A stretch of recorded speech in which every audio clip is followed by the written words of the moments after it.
August 30th, 2012, Tampa, Florida. The Republican National Convention, one of America's biggest political events. The stage is massive. Red, white, blue lights. Thousands of delegates. Millions of TV viewers. And a man walks onto the stage. 82 years old. Gray-haired, tall. Clint Eastwood. The crowd goes wild. Applause, cheers. Clint, Clint, Clint. Eastwood raises his hand in greeting. Then he does something nobody expects. He turns to the empty chair beside him and starts talking to the chair, as if someone is sitting there, as if President Barack Obama is sitting there.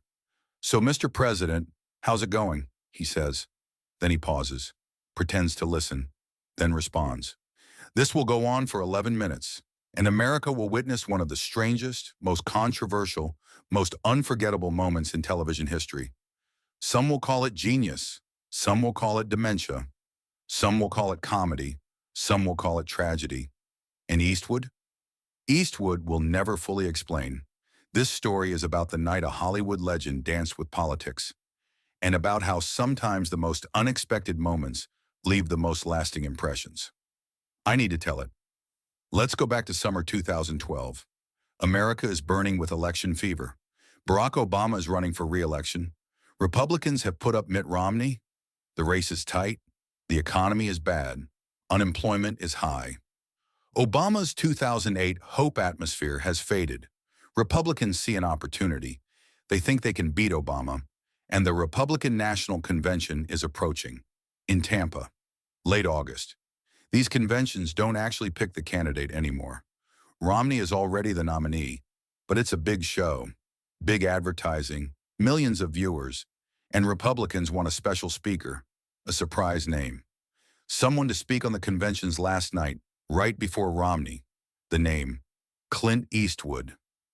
Why Eastwood? Several reasons. First, Eastwood is famous. Everyone knows him. He attracts attention. Second, Eastwood is Republican. He always has been. On a libertarian conservative line, small government, individual freedom, gun rights. But Eastwood wasn't a typical Republican.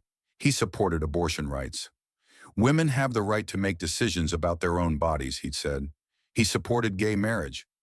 People should marry whoever they want. Government shouldn't interfere, he'd said. He'd criticized the Iraq War. We shouldn't have gone there, he'd said. These views could have upset the Republican base, but Eastwood's charisma covered everything. And in 2012, Eastwood was against Obama. That was enough. Third, Eastwood carries the tough guy image. Dirty Harry, the cowboy. This image appeals to Republican voters. And fourth, Eastwood is from California, a Democratic state. Finding a Republican star there is valuable. Convention organizers reached out to Eastwood, made an offer. Eastwood accepted. The Romney campaign was excited. Eastwood was a big name. But there was risk, too. Eastwood hadn't given political speeches before. There was the Carmel mayorship, but that was local politics. The national stage was different, and Eastwood was uncontrollable. Nobody could dictate what he would say. Romney's advisors were worried. What if he rambles? What if he brings his own agenda? But campaign manager Stuart Stevens made the decision. Eastwood is Eastwood. We have to trust him.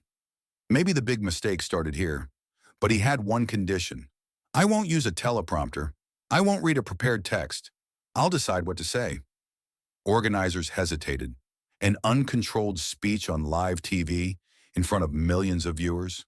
But this was Eastwood. It was hard to say no, and maybe improvisation would seem more authentic. They agreed. Big mistake, genius move, both would be said later. August 30th, 2012, night, the convention's final day. Romney will give his acceptance speech, but first the surprise speaker. Eastwood waits backstage, 82 years old, looks energetic, but he hasn't told anyone what he'll say. A few hours earlier, an idea came to him. He'd use a prop, a chair. Why a chair? Eastwood explained later. I always love comedians who talk to invisible characters, like Bob Newhart. There's someone on the phone, but we only hear one side. I wanted to use this technique. Bob Newhart was a master of this technique. In his 1960s stand-up, he'd have one-sided phone conversations. The audience only heard Newhart. Imagine the other side. This technique worked in comedy, because comedy requires timing and delivery. Newhart was a master, but Eastwood wasn't a comedian. He was an actor, a director. His timing was different. And in a political speech, this technique was risky, because the message needed to be clear. Arguing with an invisible opponent could muddy the message. Had Eastwood calculated this? Or had he just said, "It'll be interesting"? Probably the latter.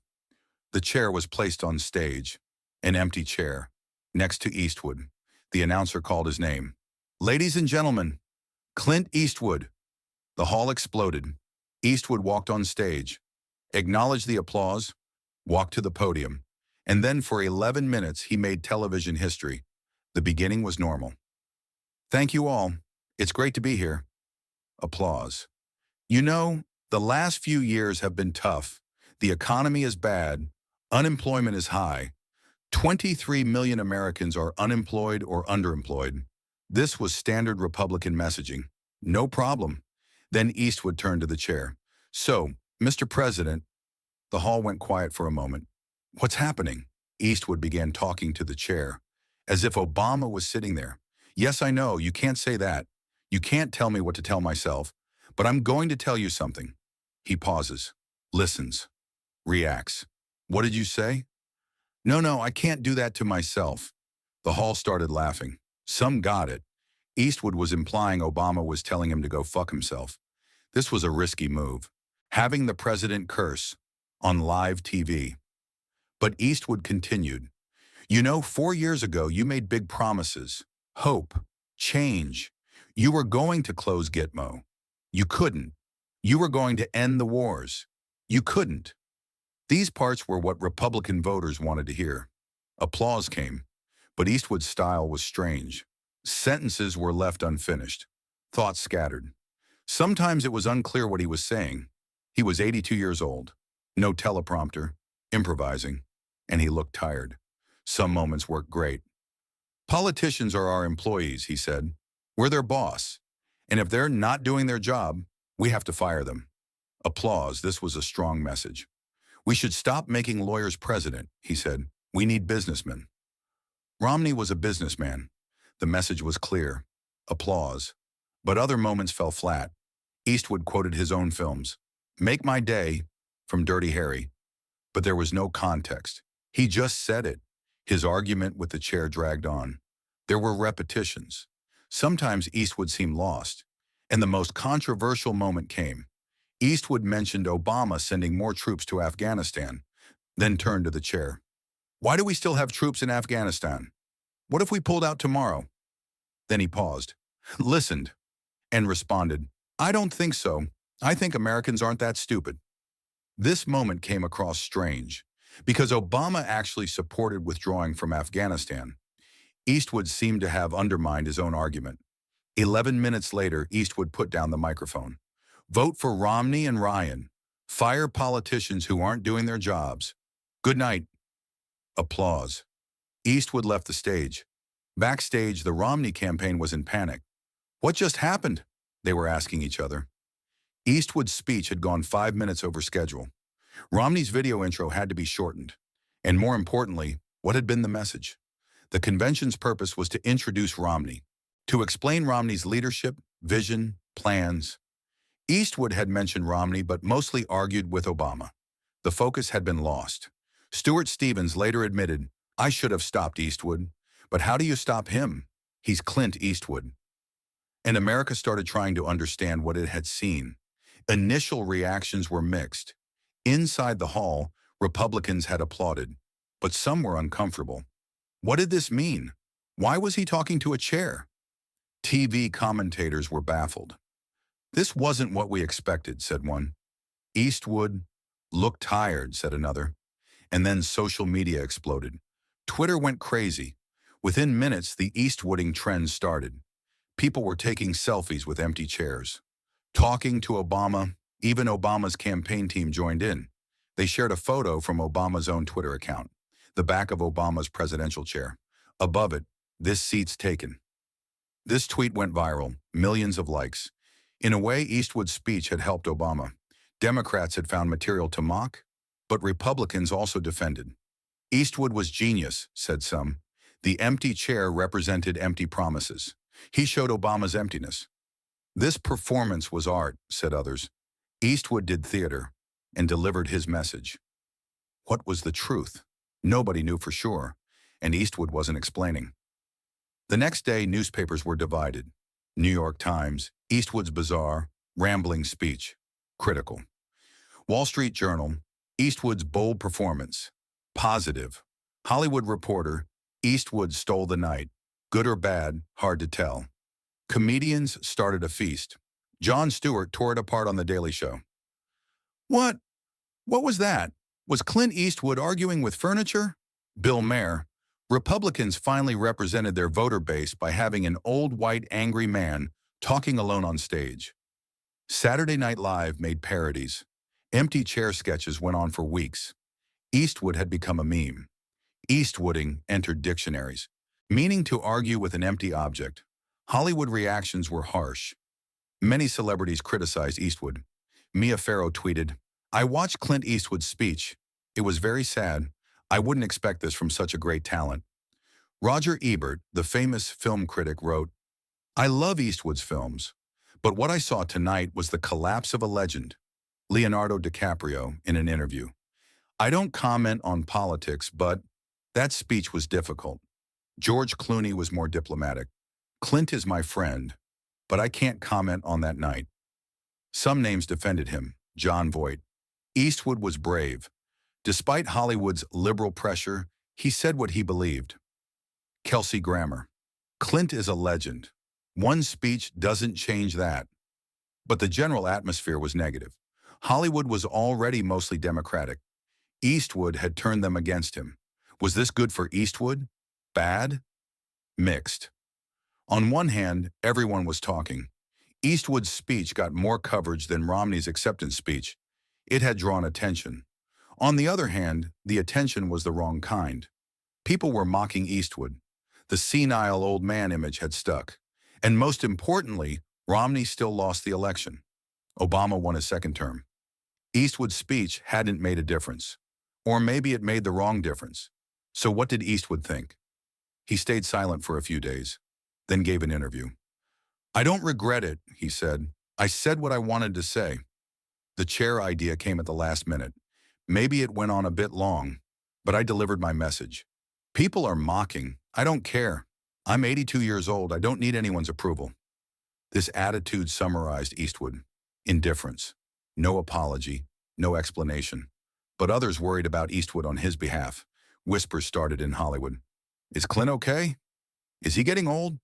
Dementia? These questions were painful. Eastwood had been one of Hollywood's sharpest minds for decades. Now people were questioning his mental health. Eastwood answered these questions too, harshly. "My mind is just fine," he said. "I'm 82 years old and still making films. How many people can say that?" He was right. After 2012, Eastwood made 4 more films: Jersey Boys, American Sniper, Sully, The 1517 to Paris. All professional, all successful. American Sniper made $547 million. A senile man couldn't do that. The empty chair speech didn't reflect Eastwood's mind. Maybe it just reflected a bad night. Or maybe something else. Now I need to offer you a different perspective. Some critics, conservative critics, defended the speech. What Eastwood did was performance art, they said. The empty chair represented Obama's empty leadership. Eastwood, by talking to an invisible enemy, showed Obama's inaccessibility. The president is disconnected from the people. Eastwood staged this. And look, everyone's talking. This is free advertising, spreading the message. Was this interpretation logical? Maybe. Art is open to interpretation. And Eastwood never said, "This performance wasn't art." Maybe there really was a plan. Maybe Eastwood knew exactly what he was doing. But he never confirmed this. Eastwood refused to explain, as always. "Let the film speak," he'd say about his films. Now he was saying, "Let the performance speak." This attitude drove some people crazy. The man won't even defend himself. Others were impressed. Eastwood doesn't care. That's freedom. The truth is probably somewhere in between. Eastwood probably didn't have a complete plan. He improvised. Some moments worked, some didn't. At 82 years old on live TV, in front of millions of viewers, the odds of making mistakes were high, and Eastwood made mistakes. But he also created an unforgettable moment. Good or bad, history will decide. 10 years after the speech in 2022, people still remembered Empty Chair. Is this success? Failure? Eastwood's answer would probably be, who cares? And maybe he's right. What were the long-term effects of the speech? Politically, nothing. Romney lost, Obama won. Eastwood's speech didn't change the outcome. Career-wise, minimal damage. Eastwood continued making films. Nobody canceled him. Hollywood had forgiven or didn't care. Culturally, a lasting meme. Eastwooding is still used. Empty Chair is still a symbol. And personally, Eastwood never expressed regret. In a 2020 interview when asked, he shrugged. I knew what I was doing that night. If people didn't understand, that's their problem. This answer sums up Eastwood's entire life. Eastwood always went his own way. He stood up to studios. He didn't care about critics. He refused to meet the public's expectations. The Empty Chair speech was the pinnacle of this attitude. At 82 years old on one of the world's biggest stages, out of control, without help, improvising. The risk was big. The result was controversial. But Eastwood wasn't sorry, because Eastwood is never sorry. Is this a strength? A weakness? Maybe both. Strength. Going your own way takes courage. Eastwood has that courage. Weakness. Sometimes feedback matters. Sometimes saying, maybe I made a mistake, is maturity.